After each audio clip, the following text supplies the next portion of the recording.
Assalamualaikum warahmatullahi wabarakatuh. Kali ini saya akan membahas metode ilmiah. Untuk melakukan suatu percobaan atau eksperimen, para ilmuwan di dunia menggunakan penelitian ilmiah untuk memecahkan suatu masalah yang sedang dihadapi. Penelitian ilmiah terbukti sukses membawa perubahan besar di dunia ilmu pengetahuan. Dari yang semula dianggap sebagai keajaiban alam fiksi bahkan magic, sekarang menjadi sesuatu yang dapat dibuktikan secara ilmiah. Apa itu metode ilmiah? Metode ilmiah adalah metode sains yang menggunakan langkah-langkah ilmiah dan rasional untuk mengungkapkan suatu permasalahan yang muncul. Kerja ilmiah. Apa itu kerja ilmiah? Kerja ilmiah adalah kegiatan yang bertujuan untuk memecahkan suatu masalah dan menjawab suatu persoalan terkait dengan segala sesuatu yang dapat dipelajari dan dilakukan dengan menggunakan metode ilmiah dan sikap ilmiah. Langkah-langkah dalam menentukan metode ilmiah. Yang pertama, merumuskan masalah. Masalah didefinisikan sebagai sesuatu yang harus diteliti untuk memperoleh jawaban atas suatu pertanyaan. Masalah dirumuskan dalam bentuk pertanyaan ilmiah yang bersifat terbuka. Diperlukan eksperimen untuk menjawab permasalahan. Yang kedua, ada menentukan hipotesis. Hipotesis adalah jawaban sementara atas rumusan masalah. Hipotesis harus bersifat logis dan berdasarkan fakta. Langkah yang ketiga, menentukan variabel. Variabel percobaan merupakan variabel yang dapat mempengaruhi hasil penelitian.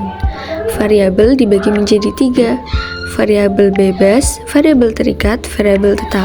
Variabel terikat adalah variabel yang diukur atau diamati sebagai hasil percobaan.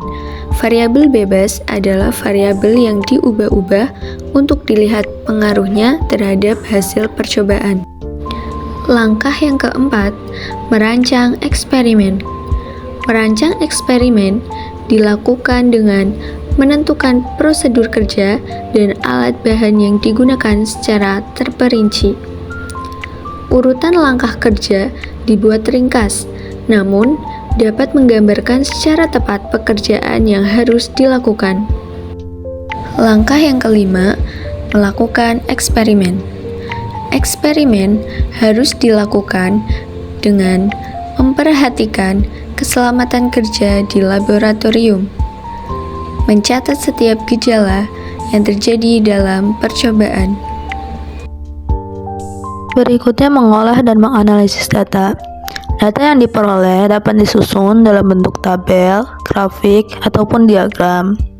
Analisis data dapat dilakukan dengan menggunakan program komputer untuk pengolahan data. Yang ketujuh, menarik kesimpulan. Analisis data akan menghasilkan suatu pola atau kecenderungan yang dapat dijadikan landasan untuk menarik sebuah kesimpulan. Harus ada keterhubungan antara hipotesis dengan simpulan.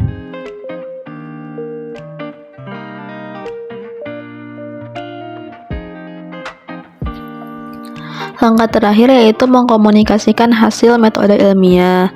Dapat berbentuk tulisan, yaitu seperti laporan, jurnal ilmiah, dan artikel ilmiah, dan dapat berbentuk lisan, yaitu seperti presentasi kelas dan seminar. Sikap ilmiah. Sikap ilmiah merupakan sikap yang harus ada pada diri seseorang ilmuwan atau akademisi ketika menghadapi persoalan-persoalan ilmiah untuk dapat melalui proses penelitian yang baik dan hasil yang baik pula. Berikut adalah sikap-sikap ilmiah. Yang pertama, rasa ingin tahu. Sikap ingin tahu diwujudkan dengan selalu bertanya-tanya tentang berbagai hal, seperti apa saja sih unsur-unsurnya. Yang kedua, kritis.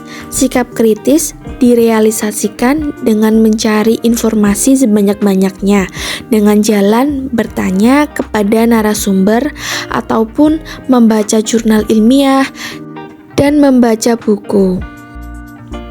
Yang ketiga, sikap terbuka. Sikap terbuka ini direalisasikan dengan selalu bersedia mendengarkan keterangan dan argumentasi orang lain. Yang keempat, sikap objektif. Sikap objektif diperlihatkan dengan cara menyatakan informasi yang apa adanya tanpa dibarengi perasaan pribadi atau bahkan manipulasi data. Sikap yang kelima, sikap rela menghargai karya orang lain dilakukan dengan mengutip dan menyatakan terima kasih atas karangan orang lain, menghargai orisinalitas karya milik orang lain, mencantumkan sumber yang digunakan.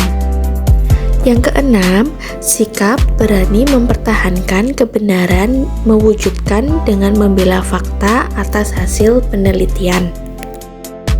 Berikutnya, sikap yang terakhir, sikap menjangkau ke depan dibuktikan dengan sikap futuristik, yaitu berpandangan jauh, mampu membuat hipotesis, membuktikan hipotesis, dan mampu menyusun suatu teori baru.